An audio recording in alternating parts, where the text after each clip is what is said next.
Gotham, a crazy podcast about DC, with your hosts E-Rock and PD. When we speak up, get your geeks up, cause you know you about to get geeked up. So sit back, relax, and get comfy. Lose your mind like Solomon Grundy, and listen to a show that won't be forgotten, coming straight out of Gotham.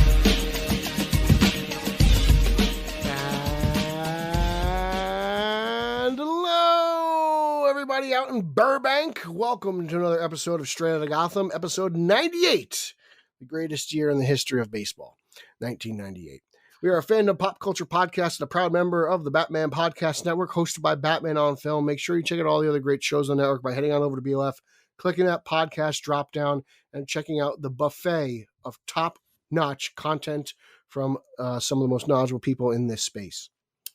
Now, let me introduce myself. I'm your co-host from the other side of the Hudson River. I'm a senior contributor to Batman on Film. I'm Peter R. Vera, and today we're recording on November 6, 2022, a little SOG After Dark. And as always, we have a great show for you today. But before we get into good stuff, I'd like to remind you, all our faithful listeners, if you take the time to rate and review this show on Apple Podcasts, and we read your review on air, you just won an SOG prize pack. Check out our socials if you want to see what other people have won, because it's a pretty good pack. You get some cool toys, you get a couple comic books, a bunch of really awesome things. We want to treat our listeners really well, because without you guys, we wouldn't be here. You are the greatest. Now, let me introduce you to my partner in crime, the man who won the 1995 Jones Island Turkey Neck Chow Down Championship with a whopping 88 turkey necks. Ladies and gentlemen, Batman on Film junior contributor, Eric Holzman. Yep, 88. 88 That's a lot of turkey necks, man. Turkey necks, yeah, it's a tough thing to eat too. It's not exactly the easiest thing to put down, but I did it. It's sweet meat. And it is. It's probably actually my favorite part of the turkey now. The turkey neck has actually surpassed the turkey wing as my preferred, meat of Thanksgiving. If I'm gonna have my section of the turkey, I guess I would call it, right? Like, yeah, I'm kind of a dark meat guy, so whatever the darker parts of the turkey are, I usually like, because it's just the rest of it's dry. I don't love turkey. I don't hate it. I don't love it. It's just kind of there. I really enjoy turkey. I mean, I think it should only be served on Thanksgiving. Me personally, there are much better things to eat on Christmas Day. But I think the Thanksgiving turkey is special to me. I'm upset that you have dry turkey. I feel like dry turkey is a sin. Well, I wouldn't say I have dry turkey. I mean, there are ways. You don't cook the turkey on Thanksgiving, I'm assuming? No, I don't. No. Well, good for you. Take the day off. Yeah, my sister usually hosts. And which one? You've got like 12. No, one closest in age to me, my sister Allison. Okay. She usually hosts, and we get the turkey already pre-done up from this Italian meat store. So they season it and do all the stuff for it already. Oh wow! So your house isn't like boiling hot. So yeah, no, she cooks it, but she bought this electric like turkey maker thing that it's just for like turkeys and stuff, and she uses that. Yeah, and last year she did it for the first time. It was the first time she had it, and it was fantastic. It was really good. Really? So okay, yeah, good. so that's what we do now. That's what she does. I carve it. I'm the one that gets tasked with carving it. I don't know why I get that role, but I do. So yeah, I'll be carving. For years, I would make fun of my mother for eating the turkey neck because I thought it was like the most disgusting thing ever. And then like one year I tried, I was like, what the hell? Like it looks like just dark meat. I know it's the neck, and some people are like, like Ryan Lauer probably won't eat it because he can't even eat pea soup because he's a weirdo. But it's absolutely delicious. And now I can't get enough of them. I smoke them in my smoker. I like them cooked in the oven, like a normal, just part of the turkey. I can't get enough of them. I really have fallen in love with the turkey neck. So I missed out on some good food for years. Are you going to be smoking the turkey this year? No, we're going to go to some family. So I'm not gonna do it. Last year I did. Yeah. And I smoked like 5 turkey necks. So it came out really good. Yeah, I think it's just getting past the part that you're eating the neck in your head for some people. Like once you get past that part, which probably when you think about it, it's like, how is it any different than eating a wing or a drumstick or It's just a right? Like mental thing. that's It's what I'm just saying. Like you're still yeah. eating, like a drumstick is a leg, right? Like you're still eating a Yeah. leg, you know? So Yeah, but it's when just funny. it's just I mean, it's just kind of how you're brought up, right? Those are the normal parts of the turkey or the chicken that you eat. It's the legs, it's the wings, it's the breast. Like Mhm. that's what you eat. The neck is something you usually take out. Like my mother, I remember my mother taking out the turkey neck before she cooked it, and then she'd cook it for herself, and She's she a would smart eat it. woman. Yeah, so that it was never something that I put like two and two together to do.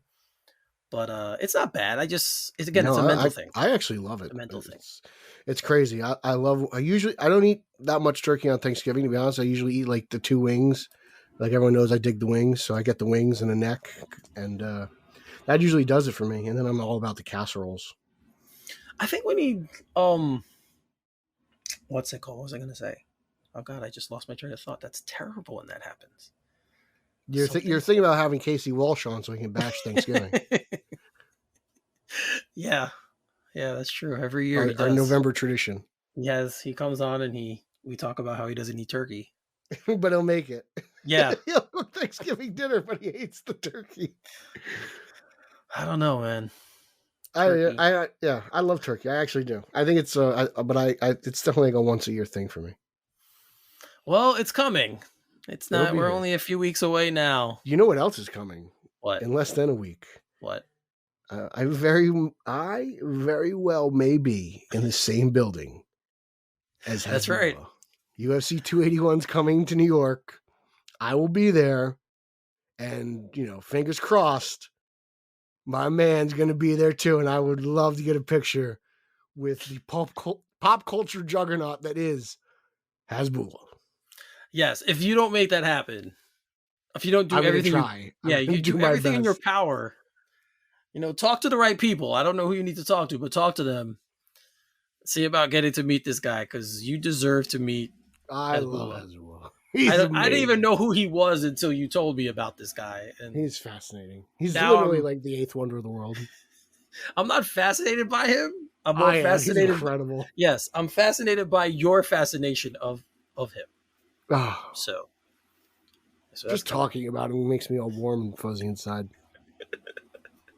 It's going to be like the first time I met Rick Shu. Like I've built Hasbulla up so big in my mind. Like I've created this like image of what Hasbulla is. He may not match it. And that's kind of like what it was when I met Rick. I was like, oh, you're Rick. I thought you would be taller. Did you have that when you met him? Because like we met him the same time. So yeah, I mean, I met him probably the same day you did. You just met him earlier. Yeah, I wasn't invited to the barbecue like you and Kowalski. I wasn't privy to that. The dude, he didn't even know who you were. He didn't know who you were because knew who I was. No, no. When I asked him, I remember at that time when I asked him like who's going to this thing, like whatever. He said this guy from New Jersey is coming named Pete, and I'm like, oh, that's cool. I said, well, we might have something to talk about. But at the time, I didn't know anybody. I've been writing for the website for like a year at that point. I know, and then that's when I said, I'm like, wait, because I was like, doesn't he write for BOF? And Rick was like, yeah, I think so. So he wasn't even sure. Oh God! At the time. This is why Rick Shu is a letdown. And it's not because he didn't deliver on the mashed potatoes, because he didn't even know who I was. Yeah, it was kind of and now I can't get rid of him. Now we're attached to the hip. I love to get them all riled up. That's true. There's God bless Jen Shu, because there's certain buttons she's got the toughest job in the world, dealing with Rick. That's true. So many ways that's true. Oh, God bless her. But I have to deal with him too on Star Wars stuff, and that's a whole other show. I could literally talk about Rick's text to us about Star Wars for an hour and a half. Not even lying. I wonder what those are like. For some reason, it's like he gets up earlier than anyone I know, number one. And then we get text messages like super early, and it's all about like the day after Andor. Like, so when Andor comes out Wednesday, he'll start texting us Thursday morning. At least he's watching it, right? Like, didn't That's he true. Like, miss The Mandalorian for months? Yes, he didn't watch it from the beginning. And now he loves it, so. He doesn't love it. That's why I'm telling you, you should watch Batwoman season 3. You'll probably love it. Why wouldn't you? It's solid television. Well, yeah, maybe. That, and there's a lot of hot women on that show. Beautiful women. There are a few. I know that. I interviewed a couple of them. Yeah. So I right, don't know what you fanboys are let's missing get out on, but actually I do know what you're missing out on, and I think you should watch it. Well, that's a good way to segue into our first story because it kind of snuck up on me. I knew it was coming, but I didn't know it was coming so fast. Then the first two episodes of Titans dropped on Friday, right? Yeah, They Friday. did. The first two episodes. So again, you put in our little chat the first two episodes of Titans dropped, and I was like, oh crap, I have to watch. You've got to write reviews. Please tell me you did So them. I haven't. This has been a long weekend for me. Oh, geez. Yeah, I had a couple. I technically work two jobs, and I have to do most of my second job on the weekend, so I didn't have enough time to write. But I'm gonna try and squeeze it in tomorrow sometime at least to get them up. Eric's going to try to get it in. So yeah, in a matter of speaking. But yeah, the first two episodes. I mean, I remember when the trailers came out, we saw where they were going this year, and there were certain things I thought I was like, okay, I can't wait to see how they do this. And this is a very, very supernatural season so far. Very, very leans into the occult a little bit, and it's good. It's also a season where you finally kind of see them hitting their stride at a certain point. Like they're not. I feel like every other season, the season begins and they're kind of like still kind of figuring out what they are as a team. And this year, I kind of feel like okay, that they're there already.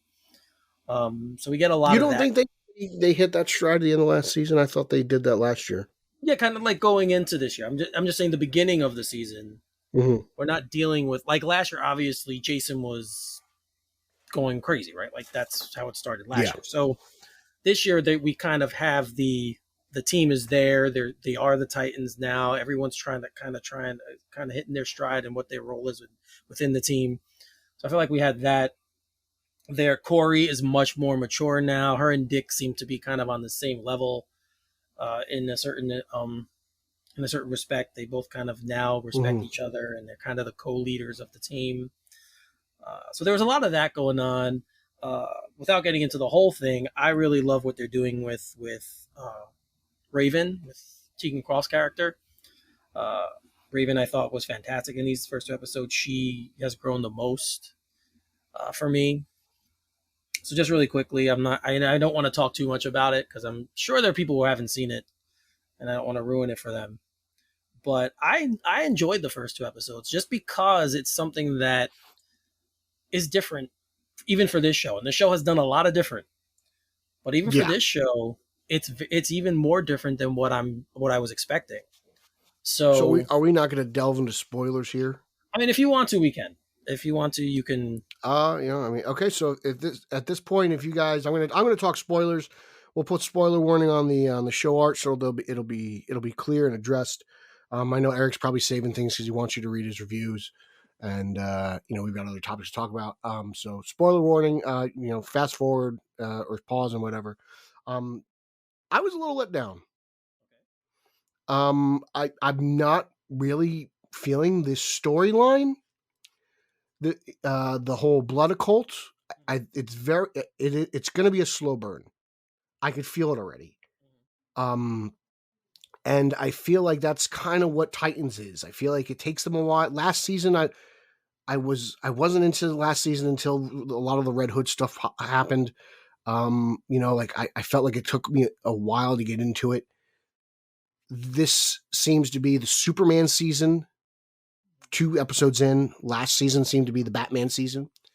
They're in Metropolis. Superman's been hinted at. We were introduced to a new Lex Luthor, who I actually thought was wonderfully portrayed. Yes, I agree. For the little bit that he was there, I'm a little disappointed we're probably not going to get any more of him. I think that's kind of a bummer. I'm just and everything going on. There's certain things that were happening at Star Labs. I wasn't really like, okay, like what's going on with Gar? Not really feeling that. I do like the Corey Dick Grayson relationship, even though Corey is Starfire, is a little out of character. I think it works for the show. Like I knew that going into it.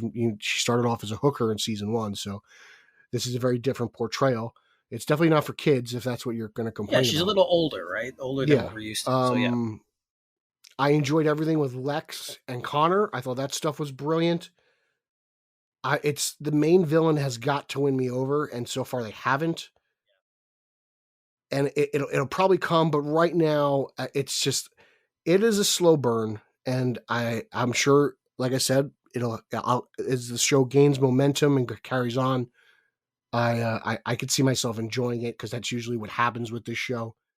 But I was a little disappointed because after last season, I was really hyped. I thought, man, like they really kind of found their stride as creators behind the show and writers and stuff. And this just kind of, I know they've got to set things up because of the cult and that aspect, and they did a decent enough job. But I just don't know if this story is as interesting as I would want it to be. Yeah, I mean, we get introduced to Brother Blood a little bit. Or it's mostly about Mother Mayhem. Right, Mother Mayhem's more the focus in the first 2 episodes. And yeah, man, she's a powerful villain. We definitely say that. I will say I did not expect it to be as bloody or as gory. When Raven's having her visions, I don't know who exactly that character is, but it made me think of like M. Night Shyamalan's the Village, you know? Like I just this character in a hood who's kind of got this weird face, though those we don't speak of. I kind of got a vibe from that. It's definitely the darkest the show's ever been.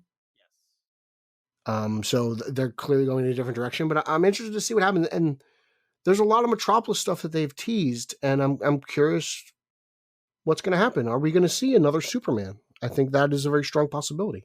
Yeah, I'm wondering if they have the license to do it, but it's possible we might. I'm sure they do. I just, I also love Titus Welliver's Lex Luthor. I do wonder if we'll see him again. We'll talk about a little bit about, because we have a couple show stories about this. Well, that's another interesting thing is like he was pushed as this big part of the show. And, again, spoiler alert, they did kill him off in episode, 1? Right. Was they killed him? I can't remember which one, but he croaked within 2 hours. Yeah, I mean, they get there really quickly with his character. Yeah. They're building the father-son relationship with him and obviously Connor. And his scenes with Starfire early on were really good. His scenes that with was Grayson. Fantastic. Yeah, like I'm one step ahead of you. I know exactly what you're doing. Like I thought that was cool. I did think the Nightwing suit looked a bit off this season, especially in the chest area. It looked Nightwing looked a bit busty in the costume, and I wonder if it's the same suit or if they're going to make some changes. But the suit looked a little off for me. Yeah, I noticed it a little bit too. Even the design looked a little different to me. So we'll see where that goes. But yeah, how many episodes is usually Titans? Is 10. It 12? 10? 10. All right, so we've got 8 more to go. They can totally win me over within, an episode or 2. Like that's not uncommon for a TV show. But yeah, after everything they did with Crane and Gotham and what they did with Bruce Wayne and at the end of that season, I was really I might have overhyped it a little bit going in, but that might be on me. But they can totally win me over, no problem. Right. So we've been talking about Lex and Titus Welliver's portrayal of him, and little did we know. I mean, we had talked before about how he has said he collects comics and stuff, but he really does. Like you guys in the rest of the group that we're in, you guys would love sitting down with this guy and talking to him with how much comics he knows. And basically that's kind of how he won the job, essentially. Like, well, obviously his resume speaks for itself, but he's like, no, he's like, here's my library. He's like showing them on this Zoom call, the producers, his library of omnibuses and, collected editions. And like a lot of actors have said they're fans of comics and whatnot, but like you always take it with a grain of salt. Are they really? Some people actually do put in the work and read the source material, but he seems to have been reading it for a long time. And throughout his interviews, he even said, like, this isn't the normal Teen Titans. They're way more mature. There's a lot more adult themes in this.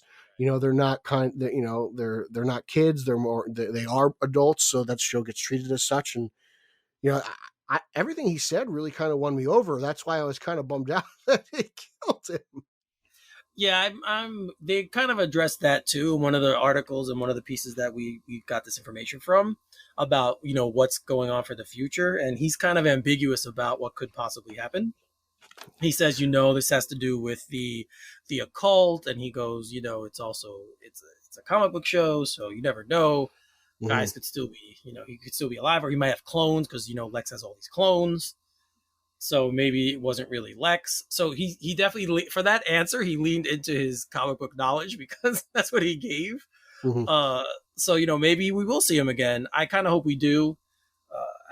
He's just a really good actor, so I love when you have that level of actor on a show like this. If you've ever seen any of his other work, I mean, he's been in plenty of movies before. He's in The Town. He's one of the cops in The Town. He has a show called Bosch. Is he in The Town? I guess I don't recognize him because of the beard. He's in The Town. Yeah, he plays the other cop. John Hamm and him are partners, and he plays the other. That's cop. him. That's him. Yeah, that's him. Wow, he's clean. Is he clean shaven in that movie? He's got. Yes, he is. He's clean shaven. Yes, he has. Yeah. I never would have thought that was him. Yep, that's him. Wow, I'm gonna have to Google him right now. So yeah, I'm with you. I really hope that we get to see him again. I hope that, because how he dies obviously is from being connected to the cult, which we see him find whatever, which I still don't know what he found in the beginning of the show. Like, they go him and Mother Mayhem. Yeah, they did a wonderful job teasing him and thinking he's going to be more in the show than what because I was like, oh wow, like I thought Lex was going to be one of the big bads going into the show. I really did, with the amount of press that Welliver was getting. And then, before he got the axe, like it starts off with him and he's basically breaking down the Titans as we speak, as only Lex Luthor can. So I was really fascinated with seeing this portrayal kind of fleshed out a little bit, and whether we get that or not is to be seen. But so far, I mean, within 2 episodes, I was impressed. I can't put him up on the Mount Rushmore of Lex Luthors after just 2 hours, but I definitely want to see more. Like I some people were talking about it on Twitter, like, I think it was Josh who was like, can we finally agree not all Lexes have been great? I'm like, how could you say that? The guy's, we barely had a cup of coffee with this guy. Yeah, we really don't know. I mean, what we saw, I liked, but yeah, we really don't know yet. He hasn't had enough time to be in the role. So I'm hoping we see him again. And I said I really liked the Rachel arc, at least what we started seeing. What did you think of it? Because it was okay. I enjoy her clairvoyant experiences. But like I said, like, again, it's tying into this blood cult, which I'm not there yet. Like, it was cool visually, but it's like one of the parts of the show where I'm just kind of like, I need a little bit more than what I got. I only got 2 episodes, so it's okay. I can judge it better. Probably I will be able to judge it better by season's end. But right now I'm just kind of like, okay, like let's kind of pick up the pace a little bit here. It just feels like Brother Blood's going to take a while to get to his status. I feel like. I felt like the end of episode 2, we were closer. Okay. To getting there. So I guess we'll kind of see, because we got a really clear view of the Mother Mayhem's power anyway. Mm-hmm. She got a lot more screen time than I thought she was going to get. Yeah. So I thought we were going to... Go on. I said we haven't met Jinx yet. We know Jinx is coming. That's another thing, yeah. Yeah, so we haven't met Jinx yet. So we know that Jinx is involved, and we'll be getting her sometime soon, which I'm assuming within the next 2 episodes. Titan usually likes to do that, introduce each new character in their own episode. And they usually name the episode. So the first episode of this season was Lex Luthor. The second one was Mother Mayhem. So we'll see. Yeah, we'll see. I mean, it's definitely a Brother Blood origin story. Yes, it is. And that's probably where it's a little bit different. Whereas like in last season, Jonathan Crane was Jonathan Crane. He was already in Arkham. Right. We had a little bit of a brief history with him. Like obviously as an exposition, but right. He was fully formed. We knew what to expect. Right. Like the only real big difference in that character was he was a big pothead. So other than that, like we know. And I think because more people know that character already, you can kind of do that and throw him in, and people are like, oh, that's Scarecrow, and they just know who he is. Whereas this character, Brother Blood, is really probably not known by anyone. Yeah, or very select. If you think about it, you have Scarecrow, you have Trigon, you have Deathstroke. Yeah, those have been the big 3 bads of the previous season. So yep. So I think it's a good start. Like you said, I definitely agree with you. It is kind of a slow burn. We are kind of getting really bits and pieces of the the development of Brother Blood, who that's going to be. But I really like, again, to me, the show has to keep pushing. A lot of people don't like how it pushes the envelope. I do, because that's how it came out the gate, and it stayed true to that, and it stays true to pushing the envelope every season. So it has to do that, and I think it's doing that again this time. Maybe the blood thing isn't for everybody, but at least they're going there. They're still doing what they've done, which is I think is what the fans of the show like. I think at the core, Titans has always been about family. Season 1 was about Rachel and Trigon. Right. Season 2 is about Jericho and Rose and Deathstroke. Season 3 was about Jason and Bruce and Dick and Bruce, that relationship. And so probably that's why I'm leaning towards, is there going to be a Clark Kent Superman in this? Because if Lex is killed off, you have that father-son connection through 2 episodes with Lex and Connor, and then maybe it kind of gets finished off in a unique way with Connor and Clark or Superman, however they want to play it out. But it's all wait and see, to be honest. Like, it's only been 2 episodes. I can't, I'm not like, I'm not going to watch this show next week. Like, no, I'm going to watch it because I want to see what happens. I want to see if it gets better or worse or whatnot. And, this way we can talk about it with you guys. Right. And I mean, and the people who don't like it, to me, and they haven't liked it from the beginning, that's fine. It's not your type show. I totally understand. But, if you do like it, if you are a fan of the show, like I've been from the beginning, I think you're going to be more open to what's coming. So let's see what happens. But I'm totally on the ride now, and being ready. I am ready to be taken there with Titan season 4. One show that is coming to an end, which is kind of sad because it is a very good show, and I was hoping it would stay a little longer, but it seems to be a casualty of the CW, is Stargirl, will end after this season.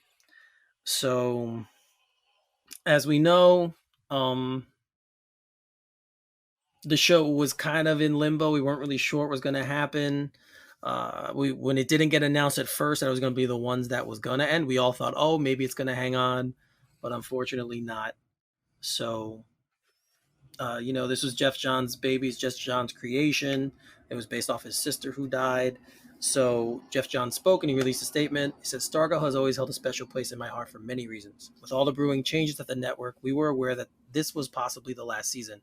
So we wrote with that in mind and have delivered what I believe to be the best season of Stargirl yet, with complete creative closure. The cast and crew are extraordinary, and I'd like to thank them for helping me bring this series to life.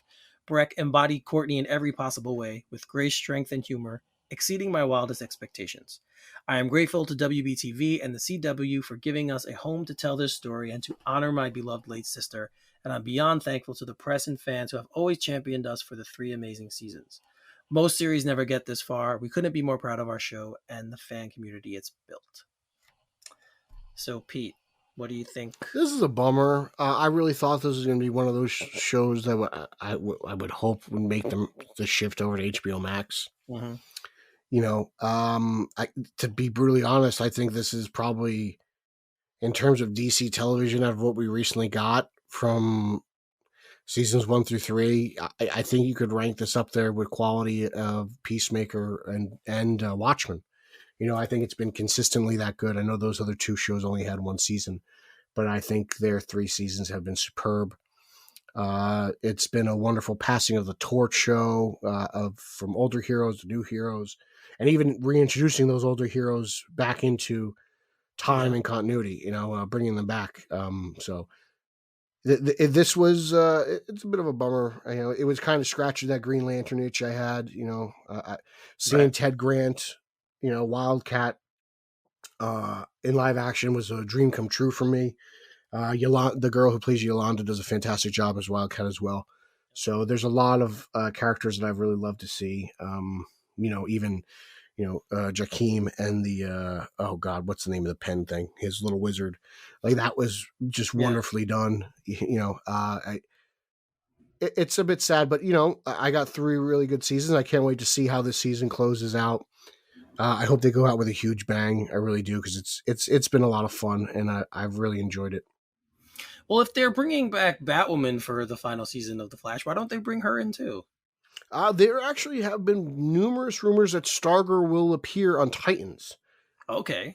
So that is a rumor that has circulated around the internet. I don't know how true it is. We haven't reported it until now because it's just clear scuttlebutt amongst the Twitter sphere. But it's a rumor that's gained traction. Some of the cast has even talked about it very ambiguously because obviously that's what they do.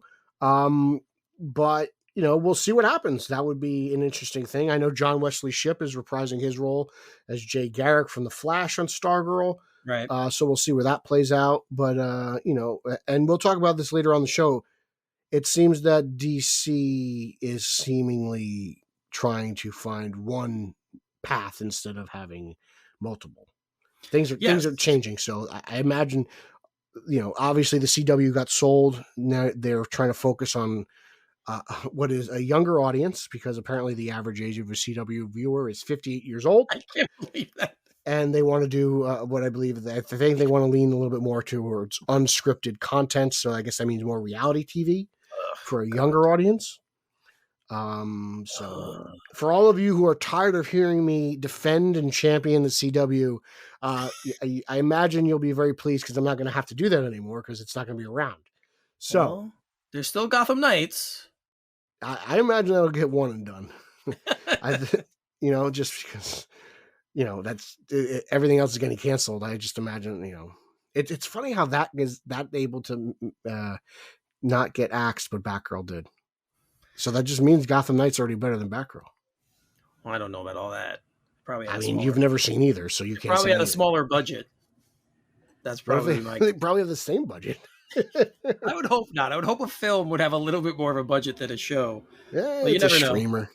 But Breck Basinger, who was the star of Stargirl, she of course played Courtney, released a statement as well. She said, "Getting to play Stargirl and be a part of the DC universe has been the greatest honor. I am so grateful for every moment of it. I would like to thank our fearless leader, Jeff Johns, along with WBTV, the CW, the cast and crew of Stargirl, and of course the fans. Thank you. This show will forever live in my heart." So there you go. Another one bites the dust. It's terrible, but we knew this was possible when the Warner Bros. Discovery merger or takeover happened.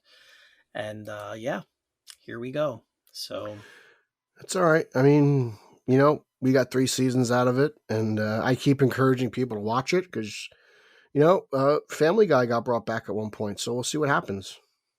Yeah, you never know. It could just be right now they're fleshing out the stuff because they don't have the money, and then maybe when they get the money, if people like it, it'll come back. So we'll see what happens. But speaking of the Warner Brothers Discovery merger, our favorite CEO, David Zaslav, spoke yet again about everything that's going on. And he says a bunch of things. So they're first going to be aggressively tackling the ad-supported streaming market next year. So that's when the launching of the combined Discovery Plus and HBO Max will happen now in the spring, ahead of what was supposed to be next summer. So he says, "We have a unique opportunity to increase our addressable market and drive value, and we intend to move quickly. Stay tuned." So there's a whole other stuff in the article about the money and what's involved. It's kind of boring. I don't want to, tell you guys all this stuff. You can read about it if you want to. But they brought in they reported, I'll just do this one thing. They reported 9.8 billion, a loss of 2.3. They were expected to build 10.4 billion in revenue. So that's from the merger. That's everything that happened there. From a business, I'm not a business guy, but that sounds like they were close to what they wanted, no? Yeah. They made 9.3. They wanted 10 something. It's, I know it's not the goal, but you were almost there. 600 million or so. Yeah. I mean, if Cashin wants to tell me reaching the ALCS and getting swept is an improvement from the one game wild card, then I guess that's how business is done these days. Oh, that's a whole other show, man. We could talk about that forever. But Zaslav tries to explain why all this stuff was happening. And he says, a significant amount of change is required. In fact, we see this as presenting a meaningful opportunity, one that we have seized wholeheartedly, to look inside each of our businesses and really determine what's working and what's not working, which is what you do normally when you take over a company. We are reimagining and transforming the organization for the future while driving synergy enterprise-wide, increasing our target to at least 3.5 billion and making significant progress on our combined DTC product. While we have lots more work to do and there are some difficult decisions still to be made, we have total conviction in the opportunity that lay ahead. He specifically talked about the hirings of James Gunn and Peter Safran, which we talked about last week. And he says, for them running division, it's a passion project, not just a job. And they have a powerful vision and blueprint that will drive a more unified and creative approach. When talking about shows that they've removed from HBO Max, he says, we didn't take one show off a platform that would help us in any way. And he said, adding that they want to replace those shows with content that has a chance to be more successful and have a larger audience. Still plans on leaning on DC Comics, Lord of the Rings, and Harry Potter franchises as potential growth areas. So he kind of addressed a lot of things in this article. He kind of gave you a high-level view of everything that's going on. And he did specifically address Gunn and Safran. So for DC fans, I think you should be happy about the place that we're in. So, Pete, what did you think of this state of the HBO? I think this is way above my pay grade. But, be brutally honest, okay, I appreciate, to be honest, when he mentions the big three IPs, I could care less about what was it? Lord of the Rings and Harry Potter. I could care less about Lord of the Rings and Harry Potter. Like, that is absolutely no interest since day one. I could care less about those two IPs. I know Eric's a big fan of both. Good, enjoy that, have fun with it. It just, he again, we'll go back to Batgirl. He didn't think it was quality. He didn't think it could make money. He didn't think it was good enough. That's clear enough. That's one thing. That's another reason why they probably sold their stake in the CW, right? Like they it's time to move on, and that's fine. I'm a fan of the CW, but like I said, it had its course. The Flash is going to end at 9 seasons. Other things, we'll see what happens with Superman Lois. Stargirl got 3. Again, Black Lightning got 4. Batwoman got 3. Legends Tomorrow got 7. Arrow had 8. Like these shows, and we'll see what happens with this Gotham Knights thing. That seems to be the only one that's really one and done. So that's fine. No one even cares about that. Yeah, I mean, he's done what he said he's going to do. He inherited a ton of debt. He's trying to clean house, and he's starting over. He's building a foundation from the ground up. And to be honest, after what's been going on the past 10 years, maybe that's the best thing. They've seemed to try to. There's been a lot of duct tape on a lot of leaks, and maybe it's just time to knock this old house down and let's start fresh. Yeah, I agree. This is the first time I remember hearing something from obviously before this was Kalar, and now we have Zaslav. And this is the first time I remember reading something like this where it didn't sound shaky. Like when Kalar would speak and talk about wanting to move to HBO Max and push the streaming service, to me, I could kind of read through the screen, I guess, or the lines. And I kind of knew, like, yeah, you know what? You're just throwing stuff up against the wall and hoping it sticks. That's what you're doing. It's interesting you say that because I've seen there's been numerous people on Twitter, whether it's Casey Walsh, I know Brendan Lowe from Holy Batcast. They seem to not have been they seem to not have a positive spin on what was said in this investors call as we have had. So I find that interesting. It seems that it's gotten a lot of both ways here. It all depends, I guess, where your head's at, to be honest with you. It's your perspective, right? It's how you're looking at things. Yeah. I think the Batgirl decision really, really pissed a large segment of the fan base off. So it's going to take a long time for him to win them back. I don't think Zednik's recovered. I think Zeddy still hasn't recovered from Leslie Grace. That's cool, man. That's cool. I was bummed about it at first too. I had a very visceral reaction when I first read it. And I said on the show that bothers me now when I think about that because I'm normally not that type of person. I normally like that was a joke, by the way, for the peanut gallery before you attack me. That was a clear joke. Yes, we love him, so that's don't even think anything more. But yeah, like my response when that first happened, I was the same way. I immediately went on the offensive, and I try not to be that guy. I try and get all the information first before I react. So that was kind of, I look back at that now and I'm just kind of like, yeah, you know what? It's a takeover. Clearly there was financial information they weren't privy to. And when they got in the mess, they were like, crap, we need to do something now. Yes, that decisions were made. You can argue back and forth if they made the right ones.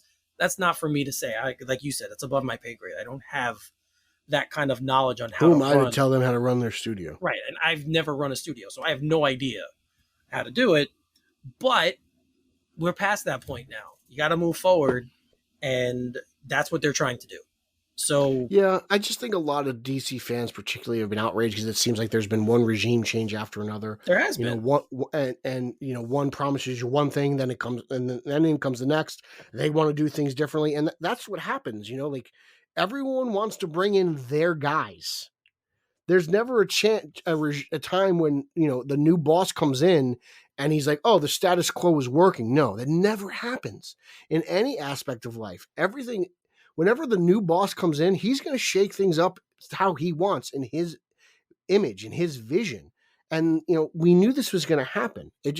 We just didn't think it was going to happen as drastically or as unheard of as Zaslav's been running things, you know, because that Batgirl stuff hasn't, no one's ever, you know, you think about it. Like I was listening to Mario Robles did a podcast with Bill on his the Fanboy podcast, and like, you know, Bill mentioned like, yeah, we got Superman Returns. They were about to start filming, but the movie wasn't in the can. Like this is kind of new territory.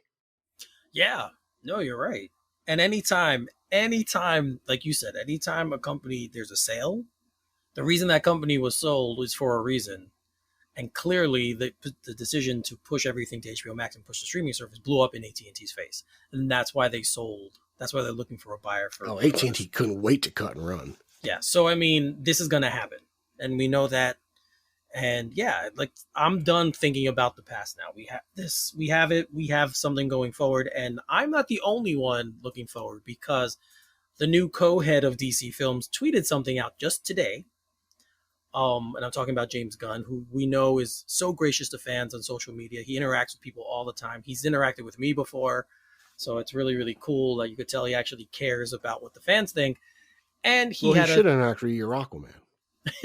I know we have to work on the movie, but still. So here was his tweet. It was a thread of tweets. I'm just going to read them real quick. Open up Twitter at the end of a long creative weekend to see the many tweets to hashtag Save Legends of Tomorrow and hashtag Release the Air Cut and fan support for other DC projects over the years. The majority of these requests were enthusiastic and respectful. As the new and first ever CEO of DC Studios, Peter and I think it's important we acknowledge you, the fans, and let you know we hear you. We hear your different desires for the pathways forward for DC. Although our ability to interact on Twitter has been lessened due to the workload of our new positions, we are listening and open to everything as we embark on this journey and will continue to do so for the next few years. But all our initial focus is on the story going forward, hammering out the new DCU and telling the biggest story ever told across multiple films, television shows, and animated projects. We invite all of the DC fandoms from across the multiverse and everyone else as well into this new universe. We can't wait to reveal more. So, real quick, Pete, what did you think of that address? To me, it's just, you know, I called it political PR on Twitter. And, if this makes some people happier to get it from James Gunn himself than through a trade like the Hollywood Reporter, so be it.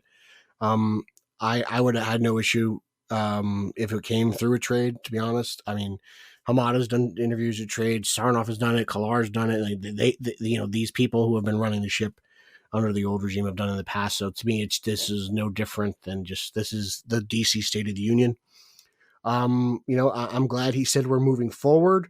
I'm glad he put those two specific hashtags out there because they were making a lot of noise this weekend, especially the haircut. I know those people are really championing that. I mean, not as much as they championed the last project, but you know, to me, it's just like, I don't know, guys, we got to move on at some point. And you know, I get it. Studio meddling happens. Some of you are really upset about it, but you know, and I'm ready to just keep moving forward, regardless of who's in charge and what they're doing. I'm just ready to move on. You know, and if that is moving on with Henry Cavill in, you know, a Man of Steel sequel, or if that was rebooting the character of Superman, I was ready for it.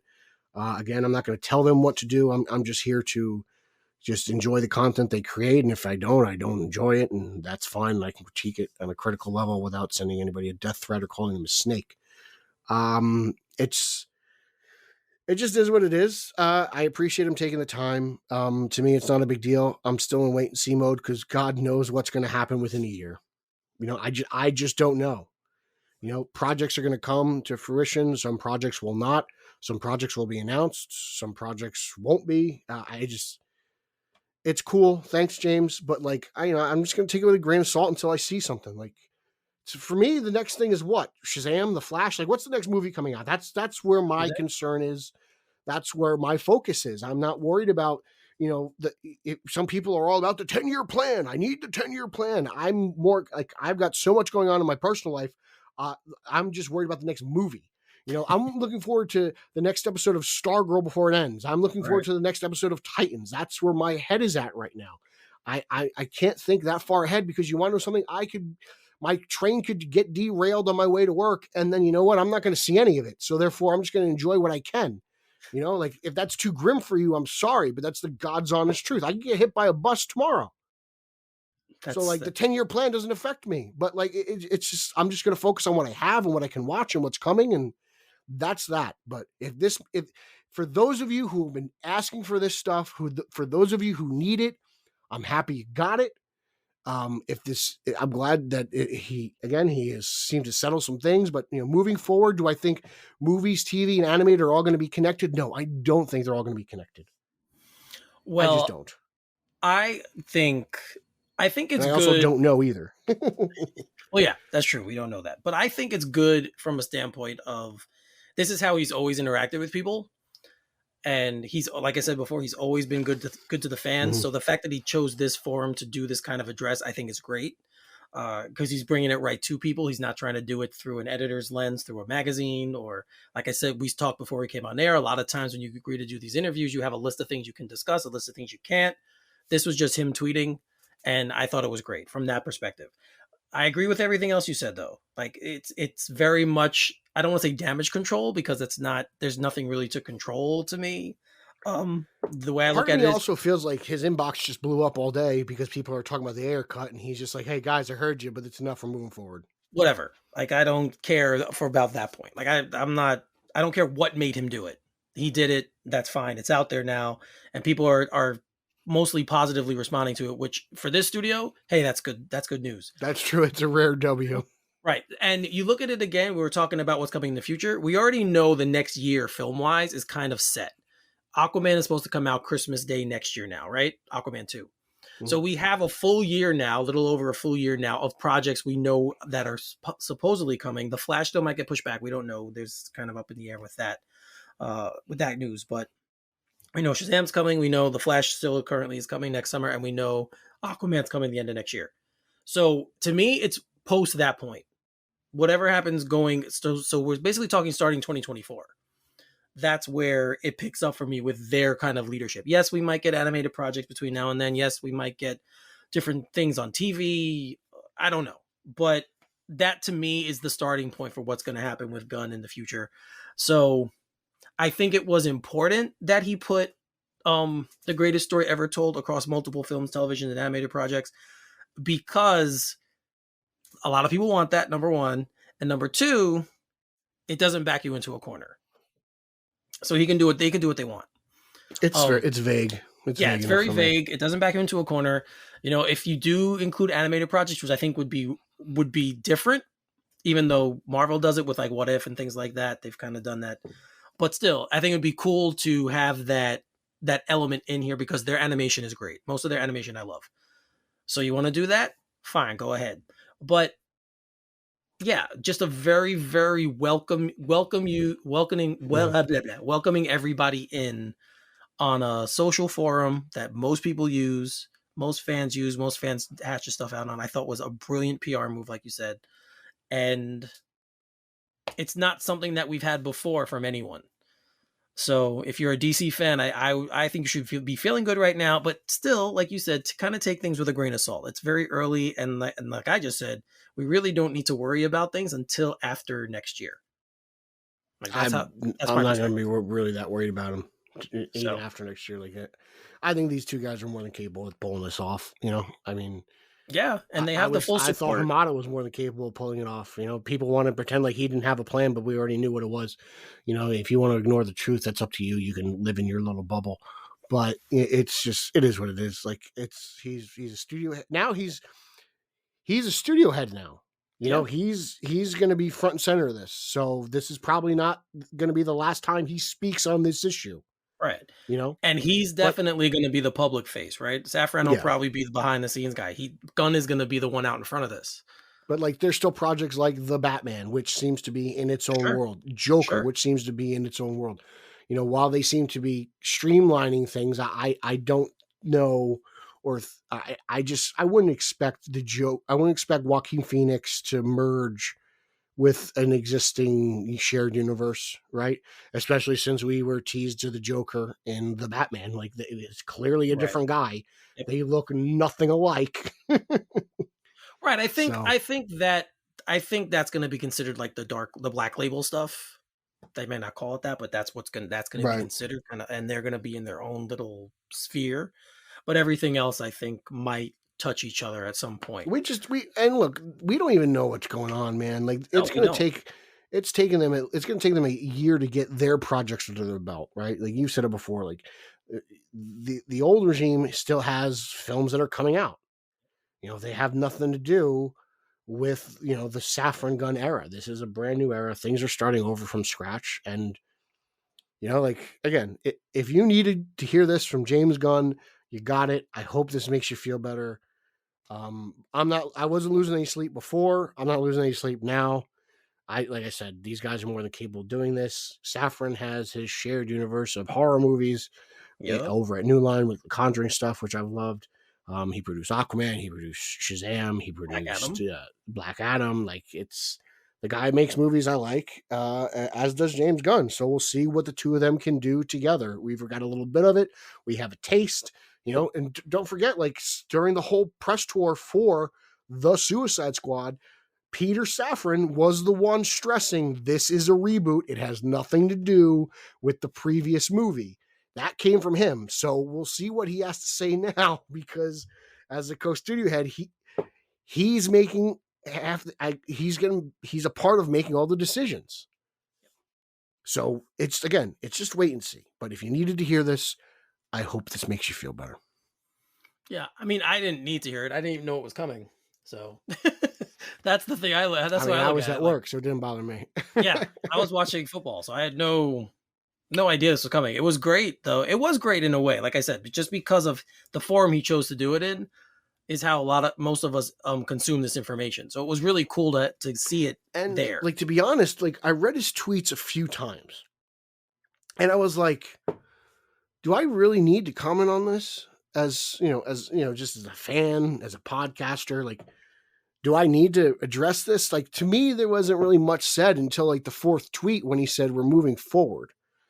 You know, like, to me, that was like, okay, thanks for all your hashtags this weekend, but like, that stuff's not going to come out, guys.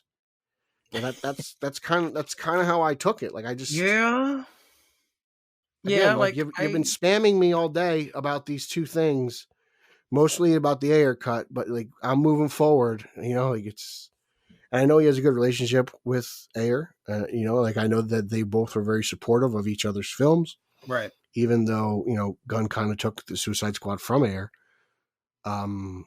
We'll see what happens. Maybe Ayer gets a second shot with DC. I don't know. I think he should get a second shot. Yeah, without someone middling on his project. Yeah. Yeah, I totally think he should. Maybe the third. I would also understand if he doesn't want to come back. You know, but it is what it is. I don't have any alliance to any regime, director, producer. You know, from Tim Burton to Schumacher to Nolan to Snyder to Reeves. Like, it's just like, all right, like, who's the guy who's running who's the guy who's going to deliver me the next Batman? That's where I'm at. My alliance is to what's coming, not to, you know, the past or any specific person. It's to the character. It's to the DC Bullet. It's to the Yellow Oval, to the Shield. You know, like, that's where the lightning bolt on the Flash and Shazam. Like, that's where my allegiance lies.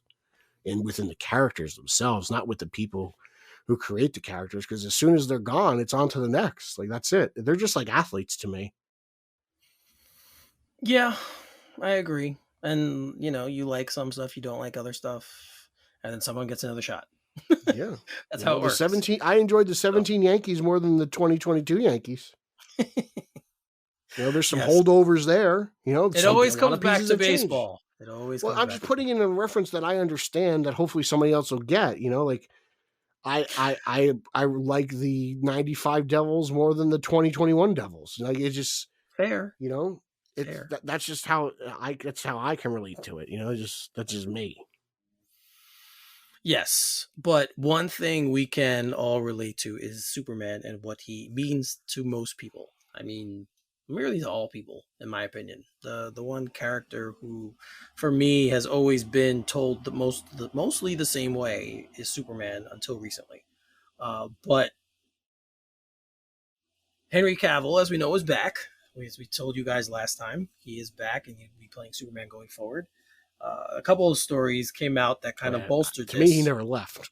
Right, that's true. He was never officially gone, so you're 100% correct. He was never really replaced. I know there's a Superman on TV, but theatrically, he's never been replaced. That's true. He was never replaced. A couple of things made that easier. The first thing we'll say is that his role on The Witcher is now done. He gave up the title of Geralt from, I think it's Rivia. I always forget. Don't know, don't care. I watched The Witcher. It was a very good show. He was very good. Did you enjoy it? But yeah, it was good. It's a good show. You think it's better than Batwoman? Much better than Batwoman. But I'll consider it. Liam Hemsworth is taking over. So Henry Cavill now has tons of time to focus on Superman. Because we know Enola Holmes 2 just came out. I don't know if they're going to be doing a third season of Enola Holmes. So he might have even more time. Oh, that's a TV show? Yeah, it's on Netflix. It's a TV show. I thought it was a movie. No. It's a TV show. Okay. Yes. Okay, because they did like a whole red carpet thing. I thought it was a film. I'm sorry. They all get that treatment now. Do they? I feel like it. If it's a good show, Millie Bobby Brown's in it, so I mean she's huge from Stranger Things. She's a big name now, so anything that has that kind of a pull, I think, gets that kind of a treatment. So, but yeah, it's been what's it called? It's been a kind of eventful weeks for Superman. Couple weeks for Superman, and he also spoke about what the most important factor behind his return was. So Henry says in an interview with Screen Rant, he says, "There is so much in the way of conversations to be had. Obviously, I have a very close connection to the character. There is something extraordinarily special about him, extraordinarily special about his capacity to give and to love. I don't mean romantically. I mean his love for Earth and for people who live here, and to make people feel powerful, to make people feel like Superman themselves. I have plenty of desires for this, of course, which will be discussed more in time, but the most important thing, which I will be aiming for, is for the audience to leave the cinema and to feel like they can fly, to feel like they can protect, and to feel like they want to give everyone else, it to everyone else. That would be my goal." He finished Sounds like Superman to me. Yes, and he finished with, "I'm so excited to tell a story with an enormously joyful Superman." So kind of, to me, a little poke at the previous interpretation he was asked to play. Full disclosure, I like Man of Steel. So, I liked what they did in BVS because they stuck to it. It worked in that film. That's the kind of film it was. So I never had a problem with his portrayal, except for the fact that he had so few lines. That's always been my main issue with that film. Mm-hmm. But this, again, like I started to say, what he's talking about is the Superman I grew up with, the Superman I fell in love with, and the character I'd love to see most. So what did you think? No, I mean, it's Henry really does a wonderful job of embodying Superman. You've heard numerous rumors that it's the role he's always wanted. It seems that he really does love the character and what the character stands for. And, I see why so many people are so attached to Henry as Superman, because he does a great job representing the character. Probably as great of no one's done this probably since Christopher Reeves. Right? I can't remember if it's got an S on it. The two of them always get me confused. Him and George. It's Reeve, yeah. Reeve. Yeah. And he's just passionate about it. And I do think that Cavill kind of enjoyed the stuff he did with Whedon a little bit more than the stuff he did with Snyder. I know that's kind of seems to be the the weird part of it, because it seems like no one enjoyed the Whedon stuff, shooting with Whedon. But I just think he thought that take on the character worked better for him and what he believed in. And like I said, he just really does a fantastic job of just embodying him. Like, if he was walking around in that suit all day long, I think you could really believe that he was Superman. He carries himself like Superman. He's well spoken, he's very polite. Like that to me, like you criticize me all you want. Cat in a Tree Superman is probably my favorite Superman. Yeah, and I do enjoy Man of Steel, and I like BVS. I like BVS a lot more than most people, and Eric can attest to that. Yep. Yeah, no, I mean, I agree with everything you said, and like he's always loved the character. He named his dog Cal, after him. Mm-hmm. So like he does. He has, and he said he always has held a special place in his heart, and it's the role that made him popular. It's the role that made Henry Cavill known to people, was Man of Steel and Superman. So. It definitely. I'm happy again. Like we said, when and he's auditioned for it more than once. He auditioned for Superman Returns. He did, right? So it's kind of his dream. Yeah. So it's kind of cool. Like I said, that he never left the project. That he's officially back now, and that he wants to give us that Superman interpretation that most people love. So we'll see, guys. We know it's in discussion. We know he's going to be discussing things.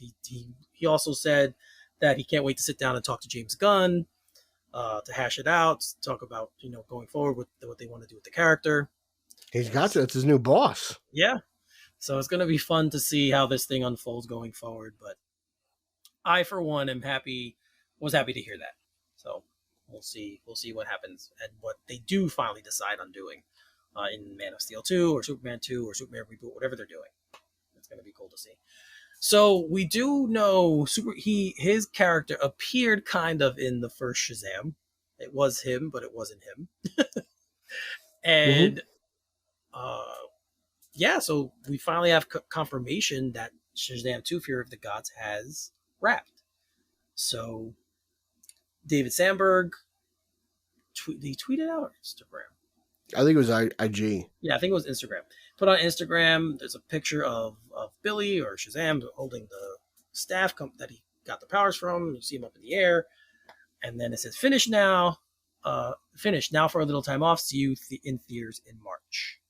So Shazam's done, guys.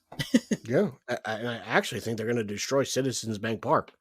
So for all you guys who enjoyed the Phillies run to the World Series, I think you're going to suffer the same fate as Fenway Park and Godzilla, Gods and Monsters, or whatever that movie, King of the Monsters. Was the name of that movie? I think so. Where Fenway Park was beautifully destroyed in that film. I actually enjoy Citizens Bank Park. I've been there multiple times, but nice I'm excited for Shazam 2 to be wrapped. I can't wait. It seems like it's been a long time coming. There hasn't been a movie that Sandberg directed that I didn't like. My favorite is definitely Lights Out. That's my favorite. And he did a wonderful job with my favorite little horror doll, Annabelle. So I can't wait. I'm excited. From Lucy Liu to, the rest of the cast. Helen Mirren. Was her name Helen Mirren? Is that her name? Yep. I'm excited to see where this goes. I'm excited to see the Shazamly back in action. It looks like it's going to be a blast. It really does. So just utterly excited. And, a lot of that comes off of just seeing Black Adam last week. I'm still riding that high. That was fun. I'm all in this DC world of magic and lightning bolts and Kahndaq and wizards and hell and, all that stuff. So I'm enjoying it all, man. I recently read some Shazam books over the weekend. I posted it on Twitter. This is not fake. I'm really feeling the buzz for this. I'm excited for this whole era of the DC universe because, to me, it's fresh. It's brand new. The only other Shazam content I really have watched is that whole TV show. Yeah, and that's, it's interesting seeing, a hero and was it a Studebaker? Mm-hmm. Whatever it is, the RV. I much prefer what we're doing now, but hey, look. Black Adam's here, Shazam's here. I'm excited for this magical, mystical place. Give me more. I can't wait. I can't wait to see the two of them square up. I do have a feeling we're gonna get something Black Adam-ish in this movie. I think you'd be stupid not to be brutally honest. We're going to. You know, but we'll see. That's just a feeling I have, especially now. I was just thinking about what's the next one coming after Black Adam is this. So I think it would make the most sense. Yeah, I think we're going to see something in relation to when he got his powers, and I think we're going to see something. But we'll know for sure, obviously, in March. But yeah, I'm gonna guys, watch Shazam after we get done with this show. It's wrapped. Yeah, I watched it. I think I watched it like last week or so. It's such a good movie. It's such a rewatchable movie. It really is a good movie to watch to just put on when you have nothing going on. I mean, I'm telling you, I'm not lying. I read it. I read a 4-part story, Shazam and the Monster Society of Evil, this weekend. It was great. I loved it. It was a fresh retelling of the origin. Mary Marvel was involved. It was different than the movie. So, like, if you want to read a good Shazam book, go track that down. So, all right. So, a couple more things. Pete, we have a Sofia Falcone. Oh, baby. Oh, man. I'm really excited about this. Yeah, so the Penguin has cast Kristen Milioti, sorry. Sounds Italian enough for me, baby. Oh, definitely. Looks definitely Italian. That's a girl who knows a good congeal. So she will be playing Sofia. Obviously, we know that whether do we know if this is a prequel or not? This takes place literally after. I believe right the after? opening shot is the end shot of the Batman of Oswald walking through the wet offices of Carmine. All right. Okay. So there we go. So we know that Carmine is gone. So obviously Sofia is going to play a very, very important role, I would assume, in what happens next. If you know anything about the mafia and yeah, and they said it in the article when they announced this is going to be a gang war. They're going to square up for the power of Gotham City. This has got blood and violence written all over it. I love it. This is great. I can't wait. Opening shot. We see Sofia off like Air Italia. She's coming back from the homeland. She's coming back to claim her crown. Oswald has taken it. This is going to be bloody. This is going to be like Phil Leotardo in hiding, and he's just popping off Tony's captains. Boom. Hey, okay, Bobby Bacalai behind a train. Boom, you're dead. You know, like it's. This is what I want. This is what I need. You know, this is my focus. When that's it. Is this Penguin show? Fantastic news. Bring it to me. Give it to me. I love it. I'm ecstatic. Yeah, this was cool. Get a little bit more of the show fleshed out for me and who I'm going to be seeing in it. So yeah, this was a cool little bit of casting news that we got. And yeah, I mean, it's just kind of upping the ante for the show.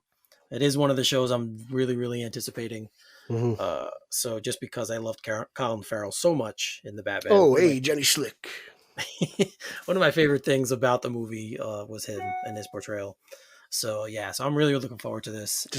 I could go for a cigar here or there, but you know me and these comic book characters and cigars. Yes. I need my comic book characters to smoke cigars. We're gonna get a monocle, you too, maybe? Wolverine. Like, don't get all Disneyfied on me.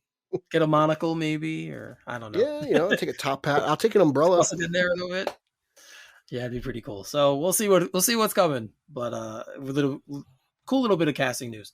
Another show that I enjoyed, and I was up in the air if it was gonna get another season, was actually kind of confirmed that we're going to be getting a season 2 of The Sandman. Now I don't know if you watched it yet, people. If you haven't watched season 1, you really should. I haven't gotten into. I just literally got caught up with a bunch of my other shows, so it's on the list because I know you're really high on it. Carlos is really high on it. Yes, from the Nerd Room. So everyone's been praising the show, and yeah, I got to check it out. I really do. Yes. So most people know, but if you don't know, it's based off Neil Gaiman's The Sandman comic run. So definitely if you haven't watched season 1, guys, you definitely need to go back and check it out because it's really, really well done television. And it's pretty faithful to the book. So, have you read the book? I've never read Sandman. I have read some of them. I didn't read all of them. But it's very, very well done. They there's some gender bending and they change some of that stuff, but the spirit of the characters are all pretty much the same. So, if you watched season 1, it was great. Then they added a surprise bonus episode. One was called "The Dream of a Thousand Cats," which was an animated thing, and then they did another one called Calliope, which was a live action one, which is a kind of an addendum to the first season of the Sandman. So we are getting a season 2 of my fellow Sandman fans. So that was excellent because it was kind of up in the air. People were kind of like, I don't know if it's going to get another one because it didn't do so hot or it kind of fell fast, but the numbers looked good from the beginning for me.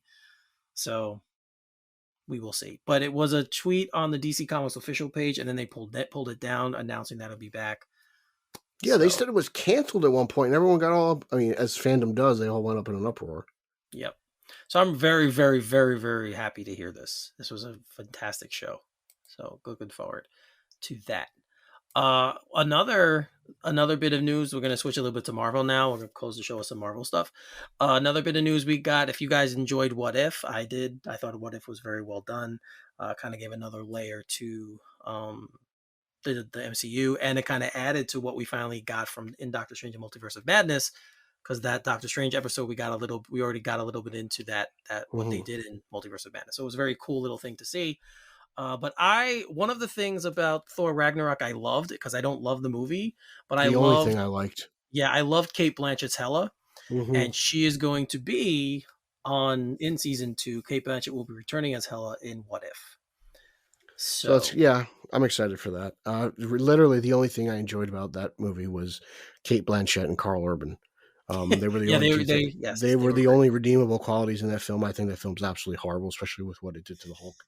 I'm one of the few people who think that. I don't think a lot of people think that. Actually, it might actually be more divisive than I actually let on. I feel like it's split down the middle.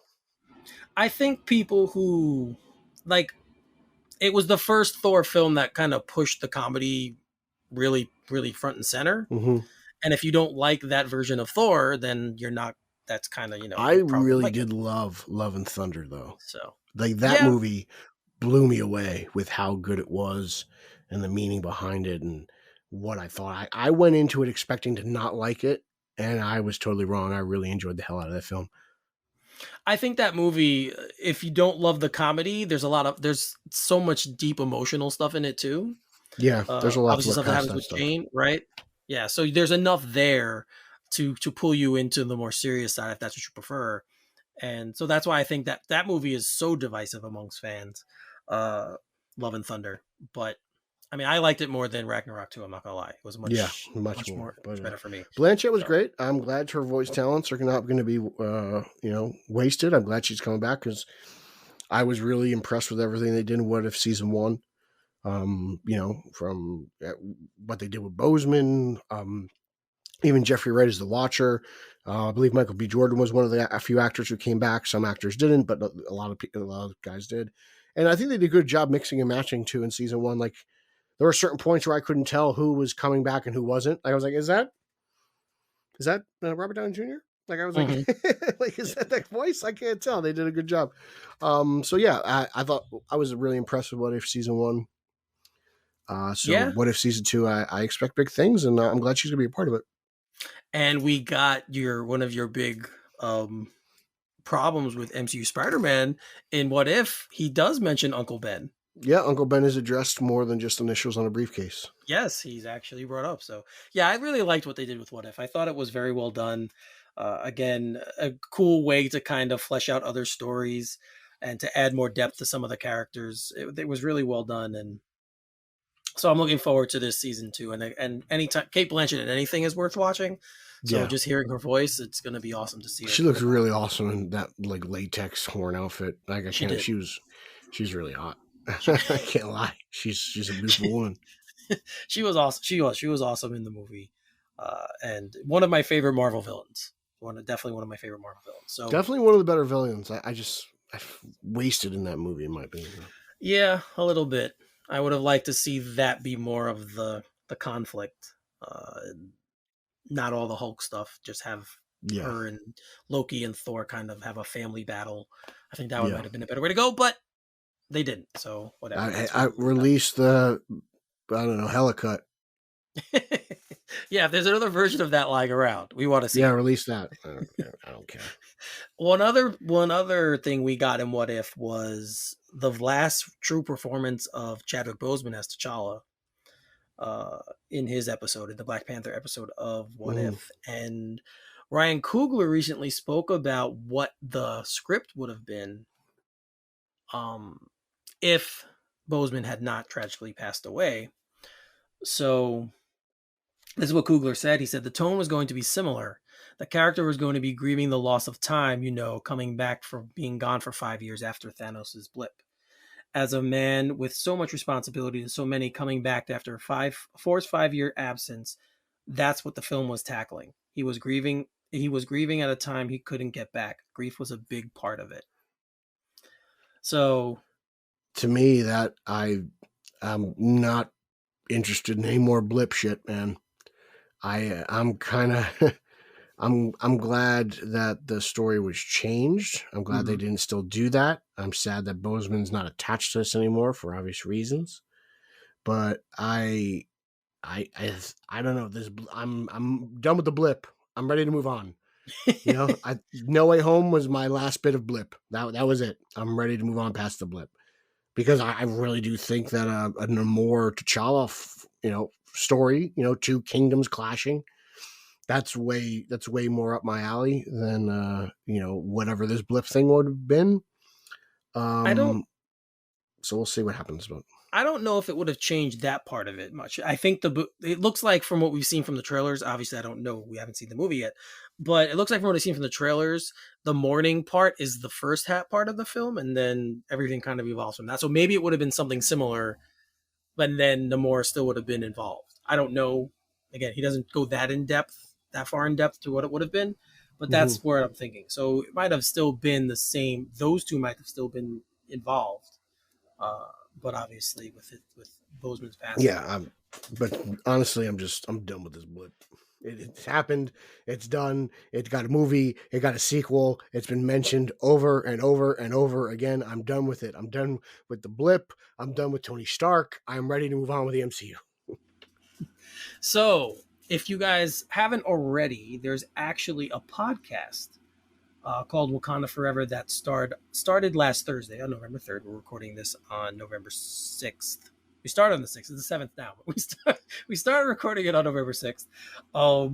So it's out. Ta-Nehisi Coates actually narrates it. It features interviews with Ryan Coogler, Kevin Feige, Angela Bassett, and incorporates audio narrative storytelling about the comic book mythos of Black Panther and what's going on. It will also honor the legacy, of course, of Chad Boseman. So, what do you think? This is interesting. I actually thought this was going to be like a Batman audio adventures type podcast, but I was totally wrong about that. It seems like it's a cool little look behind the scenes, and maybe we'll find out more about the OG script that we just talked about. But it looks like we're going to get some interviews and some insight about this movie. And we'll get to honor our Black Panther as well, just as he so well deserves. So it's this looks like to be a very informative listen, and I'm really looking forward to getting a chance to actually put it on my commute. Yeah, I'm gonna probably take a listen to this starting tomorrow just to see what it's about. So yeah, I'm gonna check this one out because I think it's cool. Anytime you get a kind of behind the scenes look into something, and especially because of everything revolving around this movie. I want to kind of hear a little bit more and dive into it a little bit more. I loved the first Black Panther movie. It's one of my favorite Marvel films. And, so I've been looking forward to Wakanda Forever since that first trailer. Well, know how much I'm looking forward to Namor. Yeah, Namor is going to be a really, really cool villain. And I've liked what I've seen so far. So it's going to be, this little podcast thing is going to be cool to kind of just dive in and get a little bit of backstory on. The only thing I don't like about Namor in Black Panther 2 is I haven't seen his action figure anywhere, so that's my big negative. I'm dying to get my hands on a Submariner action figure, and there's none to be had at Target. So, Garrett, I know you know people who work there. One specific person he knows very well. Yeah. Who works there. So if you could hook that up for Pete, he would definitely appreciate it. So, all right. I think we've come to the end of our run today. That's good because I want to go to bed. Unless there's anything else you want to throw out at people. I'm excited. The next time we record, I may or may not have met Hasbulla, so just keep tuned to social media because everyone knows I love to talk about him. Yeah, and I may or may not have seen Black Panther the next time we record. I plan on going, but with my new job, I might have to travel, so I'm not really sure if I'm going to be here to see it. So Eric's going to be traveling internationally to Dagestan. If I am, if I am home and I do get to watch it, then I will give a quick review on it on our next show. Reno asked me, he's like, "Have you bought your ticket yet?" I'm like, "Dude, I'm in a stretch of like 21 days of straight work. Like, I don't even know." Yeah, so we'll see. But I've been looking forward to this movie, so I'm very, very much, very, very. I hope I can go see it before everyone else because I still want to see Black Adam again. Yeah, I've seen it twice already, so I got to see I got to take my brother to see it. He's a big rock fan. He hasn't seen it yet. And I did. It's one of the movies. It's rare that I enjoy something more the second time, but I did enjoy it more the second time. So, yeah, we'll see. So we'll see how that goes. But yeah, that's all for me. So Pete, give him your info and where you can follow me on social media. That's Twitter, Instagram, and Zack Snyder's favorite platform of hero at Pete Illustrated. You can follow podcast number one, the podcast listening to right now. Excuse me, I had a hiccup. Straight Outta Gotham at straight_O_G on both Instagram and Twitter. We have a Facebook group and a Facebook fan page. Consider following both. Joining the group is a lot of fun. Getting a lot more members, getting a lot of great discussion in there. So I appreciate you guys responding to our articles. And, you know, as much as I love Steve Helm, he was the only one for a while. So Steve's the OG of the OGs. And, you know, he's Steve Helm talking like this from Texas. So appreciate everyone doing that. Podcast number 2, the Italian Spider-Man Coalition podcast. That's at Italians #4 Spidey on Twitter. Check that out. We dropped an episode not too long ago last month, and we're going to record an episode around the 19th of this month. That's the plan because that's right my next day off. So we're going to get that one, and that's me, Nicholas Caruso, and Nico Caruso, your favorite father-son dynamic on Twitter. Check out Team Yellow Oval. Just posted all that Yellow Oval stuff. I know I'm kind of neglecting it a little bit, but it's like the sideshow of all sideshows. So it's literally it's the yellow-haired stepchild. I'm on BatmanOnFilm.com. I got reviews. I got comic reviews monthly for Detective Comics. So I got toy reviews over on the channel on Batman on Film YouTube. I'm over there. Me and Lauer did a Batman animation. We did Grundy's Night for Halloween. Check that out. The original The Batman, the animated show. So that's fun. And yeah, I mean, and as always, I love arguing with Justin Kowalski on Twitter. So if you enjoy laughing, you should check our mentions in that department. Yeah, we had a good one about Titans actually last night. Yeah, it was good. So it was a little bit of a fun one. Really quick too, I want to thank Ryan Lauer for being on our show last time. You know, friend of ours, of course, as you guys know, him and Peter are pretty much the Batman Book Club as well. So. But I'm there as well. Yeah, but it's always fun to have our friends in this group on, and we haven't had anyone in a while, so it was fun to have Ryan on for our scheduling is a bitch, man. Yeah, it can be tough, especially some of our friends have kids and family stuff they need to do, and that of course takes precedence over anything we want to do with them. So I take precedence. What was wrong with them? So, but we want to have more people on. I'd like to start having some guests on again. If we can do that. So shout out Eric Carter. You're the next on the list. Yeah, we tried one time. Fire rises. It just, I forget what happened. The recording. Yeah, it was kind of a lag, and I couldn't figure it out. So he had that Ricky Church internet going on.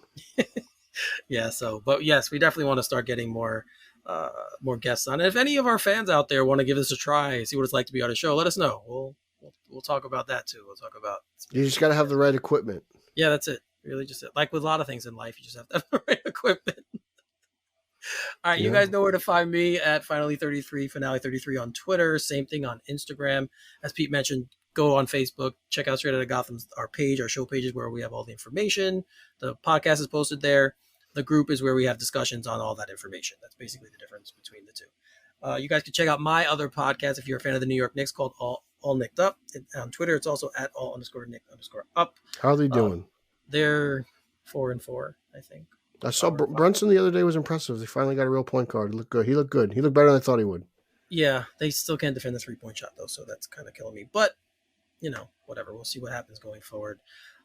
They don't have a superstar on that team. They just have a lot of good players, so they kind of have to work for everything they get. Yeah, I still love watching Barrett play, man. I would love to have that guy on my team. Yeah. The last night's game against Boston was the best game he had of the season. He played really well last night, so, yeah. So it's fun to see, fun to watch him play. So, but you guys can come talk to me there. The guys also that do the show with me, Ty and Craig. John has a previous engagement, so he's not going to be on anymore. But Come check us out. We try and do pretty much a live stream every Wednesday night. It's been after the Knicks games. It's supposed to be 9:00, but they've been playing every Wednesday, so we wait till the game ends before we go live. I want to be on. I want to be on the game after they play the Pacers. Sure, if they play on a Wednesday, sure. Yeah, I'll bring you on. That'd be fine with me. I have no problem with that. So check that over there. I promise you guys, I will get my review of Titans first 2 episodes up to Bill. Hopefully by tomorrow, if I can squeeze it into my day, I will get it to Bill, and hopefully he posts it. And you guys can argue with me about Titans, what Pete and I talk about today. You can argue with Please argue with Eric. I need Eric more active on Twitter. And we could do that. I am active. It's usually just sports stuff right now. Yeah, I need Eric more active on Twitter. I'm very much into the sports angle, more of my sports stuff. Yeah. It's just Speaking of sports, how are the Isles? They've been good. They had won 6 in a row, and then they lost yesterday. They lost. Devils just won 6 in a row. They swept the Western Canada road trip, which is impressive. Yeah, the Islanders have been playing well. Hockey's been good for us lately. The Jets are playing well. It's not good for those blue shirts, but for the two of us. That's always a good thing. When the Rangers are bad, I'm happy. We'll have to hit up Newark one day. It's a lot easier to get to Newark than it is to get to UBS, I hear. Not for me. I still hear the parking situation is horrible at UBS. Yeah, but I live right down the block. I can walk. I walk there when I go. Really? Yeah. How long of a walk is it? 10 minutes. That's beautiful. Why don't you have season tickets? Long story. Yeah, but it involves money. A buddy of mine does, and whenever he has a ticket extra, he's like, "Hey, do you want to come?" So when he asks me, I go. So okay. It's awesome. Andrew's jealous. It's been cool. So no, he goes to a lot of games too, actually. Does he? Yeah. He keeps hitting me up. He wants to go. I gotta get to Newark. I haven't been there this year. I love that arena. Prudential Center. I love it. It's great. I love that place. It really is. It's a wonderful. I wish it was a little closer to the train station, but it's all right. I could use the steps. So, all right. So yeah, guys. Sorry for going on this little tangent, guys. That's what we do. Yeah, that's what we do, and we should have done. But again, I haven't said this in a while. Thank you guys for continuing to listen to us and to continuing to support us. We are approaching 100 episodes, which I can't believe in a lot of respects. I can't believe you put up with me for so long. I can't believe that people still want to hear us. That's when people tell us, I tweeted about this, but when you guys tell us that you're anticipating our next show, that is the greatest compliment. You want to go on like a 2-week hiatus and see who bothers us? Like, where did you guys break up? Yeah, it happened like one day during the summer. We were recording for a little bit because we were just enjoying life. Chris asked. Chris was like, "Are you guys still recording?" And we were like, "Yeah, yeah." I just took a break. Oh, but seriously, guys, lazy. Seriously though, that's just like the greatest thing. Like we started this just because, and here we are, almost 100 episodes in, and it's just the greatest thing when you guys say you want to. It really does make you feel like you're doing good work because people want to listen to you. Yeah, and guys, share it with your friends. Like, share our show with your friends. If you guys like it, most people they have similar senses of humor, so share it with them, and maybe they'll become listeners, and we can just keep this thing growing and building because that's Eric's trying to build a fan base. That's what we want to do. We should, we want the Eric Holzman Aquaman branding company. I don't think I could use Aquaman. I think that's a trademark name. Aquaman. You're Aquaman. I think I can't use that, but all right. Jockoman. Wow. That's who you are. You're Jockoman. That's a good term to end the show on. Jockoman. I think that's a good one. All right, guys. So for Pete, I'm Eric. You're listening to Straight Outta Gotham, and we'll see you next time. Booyah!